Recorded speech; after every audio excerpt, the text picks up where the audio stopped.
আসসালামু আলাইকুম ওয়া রাহমাতুল্লাহি ওয়া বারাকাতুহু। আমি এমডি সালাউদ্দিন। আমি আমার ইংলিশ আরবি টিচিং চ্যানেলে আজকে তোমাদের সামনে আলোচনা করব ফিউচার ইনডিফিনিট টেন্স অর্থাৎ সিম্পল ফিউচার টেন্স কাকে বলে, চেনার লক্ষণ কি, এই টেন্স কিভাবে লিখতে হয় অর্থাৎ এই টেন্সের গঠন প্রণালী নিয়ে। তো আলোচনার পূর্বে বলছি, যারা আমার চ্যানেলটি এখনো সাবস্ক্রাইব করনি তারা আমার নতুন নতুন ভিডিও পেতে আমার চ্যানেলটি অবশ্যই সাবস্ক্রাইব করবে। ভালো লাগলে লাইক করে এবং কমেন্ট করে জানাবে, বন্ধুদের সঙ্গে শেয়ার করবে। চলো তাহলে আমরা দেখে নিই ফিউচার ইনডিফিনিট টেন্স কাকে বলে।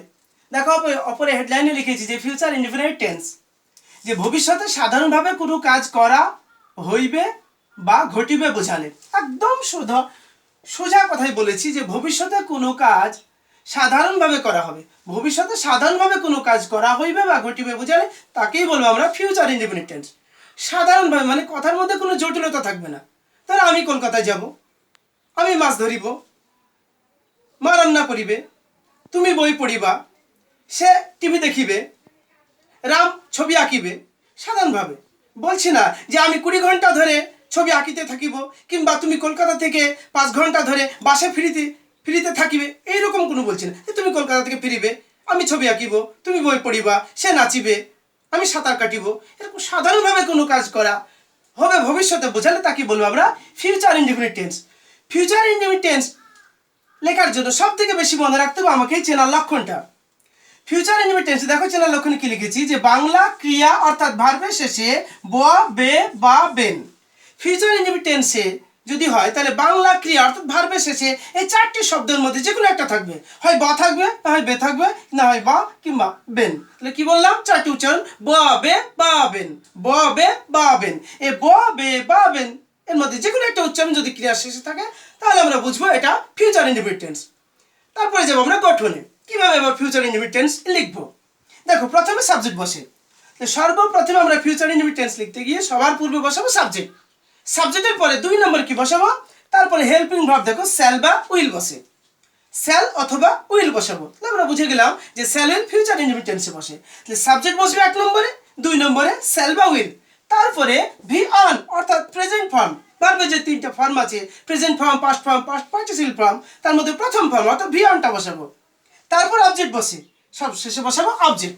লিখলাম, এটা আমরা কথাই লিখলাম। যদি ফর্মুলা আকারে লিখি, দেখো ফর্মুলা বলে লিখেছি, সাবজেক্ট বসবে প্রথমে, সাবজেক্টের পরে আমরা ভার্ব বসাবো না কিংবা অবজেক্ট বসাবো না, সাবজেক্টের পরে বসাবো শ্যাল বা উইল হেল্পিং ভার্ব। সাবজেক্ট হলো, শ্যাল উইল হলো, 3 নম্বরে ভি অন, 4 নম্বরে object. Subject, shall will, V on, object, 4টা নিয়ম পরপর লিখে দেবো, ফিউচার ইনডিফিনিট টেন্স কমপ্লিট হয়ে যাবে। এবার আমাদের প্রশ্ন যে স্যার কোথায় শ্যাল আর কোথায় উইল বসে। হ্যাঁ, এটা অবশ্যই জানা দরকার যে কোথায় আমরা শ্যাল বসাবো, কোথায় উইল বসাবো। চলো আমরা দেখে নিই শ্যাল কোথায় বসে, উইল কোথায় বসে। তাহলে দেখো আমি তোমাদের মনে রাখার স্বার্থে, সুবিধার্থে লিখে দিয়েছি যে শ্যাল কোথায় বসে, উইল কোথায় বসে। দেখো এখানে আমি লিখেছি আই উই অর্থাৎ ফার্স্ট পারসন। আমরা জানি ফার্স্ট পারসন দুটো, I we, you second person, বাদ বাকি থার্ড পারসন। ফার্স্ট পারসন অর্থাৎ আই কিংবা উই হলে আমরা শ্যাল বসাবো। আই কিংবা উই এর ক্ষেত্রে আই কিংবা উই এর পরে আমরা শ্যাল বসাবো। বাকি second person, third person, I we বাদে যদি অন্য কোনো সাবজেক্ট হয়, সেকেন্ড পারসন হয়, থার্ড পারসন, প্লুরাল, সিঙ্গুলার, যাই হোক না কেন, সেই ক্ষেত্রে আমরা উইল বসাবো। তাহলে আই উই শ্যাল, বাদ বাকি উইল। চলো এবার আমরা উদাহরণে দেখে নিই। দেখো আমি প্রথম উদাহরণে দিয়েছি যে আমি ছবি আঁকিব। সর্বপ্রথম আমাকে দেখতে হবে বাংলা বাক্যে ক্রিয়া কোনটি। আমরা জানি যে শব্দ দ্বারা কাজ করা বোঝায় তাকে ক্রিয়া বা ভার্ব বলে। দেখো না, আমি ছবি আঁকিব, এখানে আমি কাজ বোঝাচ্ছি না, ছবিও কাজ বোঝাচ্ছে না, আঁকাটা একটা কাজ, অতএব এটা হচ্ছে ক্রিয়া, এটা ভার্ব। আর যে কাজ করে তাকে সাবজেক্ট বা কর্তা বলে। তাহলে আঁকা কাজটা আমি করছি, অতএব এটা হচ্ছে সাবজেক্ট। আর ভার্বকে কি দিয়ে প্রশ্ন করলে অবজেক্ট পাওয়া যায়। তাহলে কি আঁকিব, ছবি, এটা হচ্ছে অবজেক্ট। তাহলে ভার্ব পেলাম, সাবজেক্ট পেলাম, অবজেক্ট পেলাম। এবার দেখতে হবে এটা কোন টেন্সে আছে, বাংলাটা পড়ে দেখতে হবে কোন টেন্সে আছে। দেখো পড়ি, আমি ছবি আঁকিব। আঁকিব মানে বর্তমানে আঁকছি না, কিংবা অতীতকালে আঁকিও নি, ভবিষ্যতে আঁকবো। তাহলে ভবিষ্যতে কোনো কাজ করা হইবে, আমি ছবি আঁকিব, নর্মালি বলছি, সাধারণভাবে বলছি। তাহলে ভবিষ্যতে কোনো কাজ করা হইবে বা ঘটিবে বোঝালে ফিউচার ইনডিফিনিট। তাহলে বুঝতে পেরেছি এটা ফিউচার ইনডিফিনিট।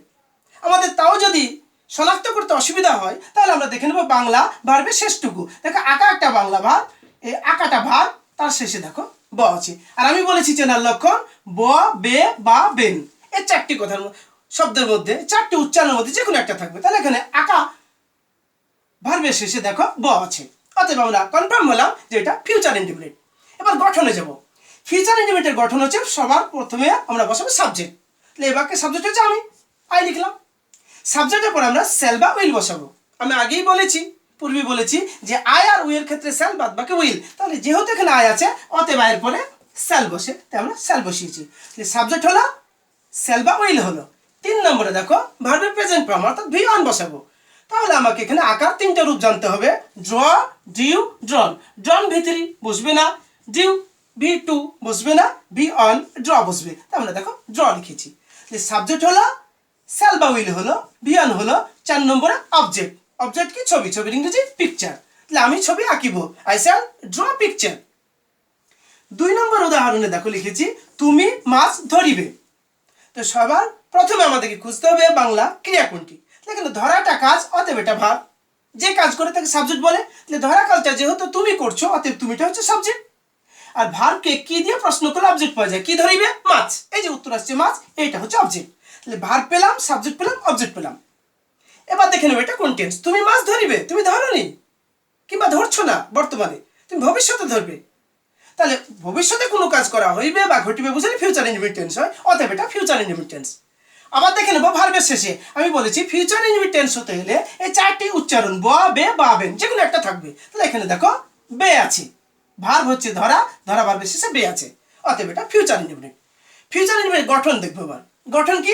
সবার প্রথমে সাবজেক্ট বসে। তাহলে এই বাক্যের সাবজেক্ট হচ্ছে তুমি, ইউ বসিয়ে দিয়েছি।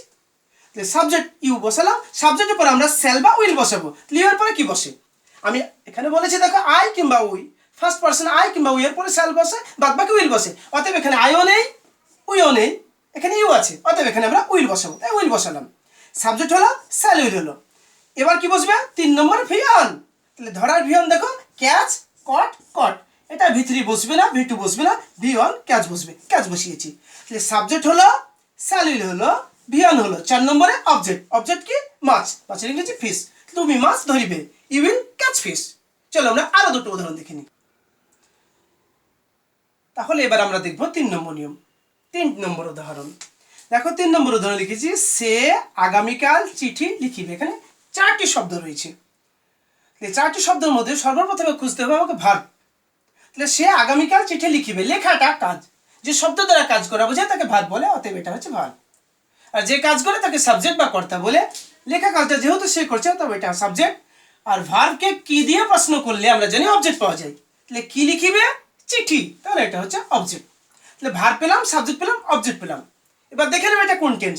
সে আগামীকাল চিঠি লিখিবে, বর্তমানে লিখছে না কিংবা অতীতেও লিখেনি, আগামীকাল লিখবে অর্থাৎ ভবিষ্যতে। ভবিষ্যতে চিঠি লিখবে, ভবিষ্যতে সাধারণভাবে চিঠি লিখবে। তাহলে ভবিষ্যতে কোনো কাজ করা হইবে বা ঘটবে বুঝালে ফিউচার ইনডেফিনিট টেন্স হয়। আমরা যদি তাও চিনতে না পারি যেটা ফিউচার ইনডেফিনিট টেন্স কি না, তাহলে দেখবো ক্লিয়ার শেষটুকু। দেখো লিখা ভার্বের শেষে বে আছে। আগেই বলেছি চেনার লক্ষণ ববে, বাবেন, এই 4টি উচ্চারণের মধ্যে যে কোনো একটা থাকবে। তাহলে এখানে দেখো বে আছে, অতএব এটা ফিউচার ইনডেফিনিট। তাহলে বে দেখো বুঝতে পেরেছি ফিউচার ইনডেফিনিট। এবার ফিউচার ইনডেফিনিটের গঠন অনুসারে আমরা লিখবো। ফিউচার ইনডেফিনিটের ফর্মুলা কি? প্রথমে বসে সাবজেক্ট। তাহলে এই বাক্যের সাবজেক্ট হচ্ছে সে, সেটা সাবজেক্ট। তাহলে সে ইংরেজি হি। সাবজেক্টের পর বসবে সেল বা উইল। আমি আগেই বলেছি আই কিংবা উই থাকলে সেল, বাদ বাকি উইল। তাহলে এখানে উই কিংবা আই, এখানে আইও নেই, উইও নেই, এখানে হচ্ছে হি, অতএব সেল হবে না, এখানে হবে উইল। তাহলে আমরা উইল বসালাম। তাহলে হি উইল সাবজেক্ট হলো, সেল হলো। 3 নম্বর ভিয়ন। তাহলে লেখার 3টি রূপ আছে দেখো, রাইট, রোট, রিটেন। এটা ভি3 লিখবো না, ভি2 লিখবো না, এখানে ভিয়ন বসবে, তাই আমরা রাইট লিখবো। তাই দেখো রাইট লিখেছি। তাহলে সাবজেক্ট লিখলাম, সেল লিখলাম, ভিয়ন লিখলাম।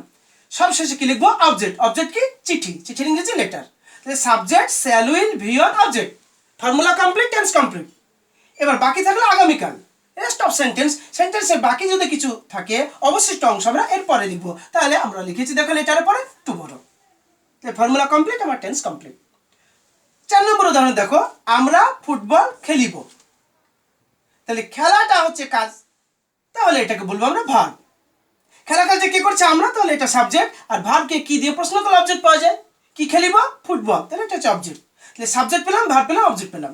আমরা ফুটবল খেলিব, তার মানে বর্তমানে খেলছি না কিংবা অতীতেও খেলিনি, ভবিষ্যতে খেলবো। তাহলে ভবিষ্যতে খেলিব বুঝালে ভবিষ্যতে কোনো কাজ করা হইবে বা ঘটবে বুঝালে ফিউচার ইনডেফিনিট। যেহেতু আমরা ভবিষ্যতে খেলবো তাই এটা ফিউচার ইনডেফিনিট।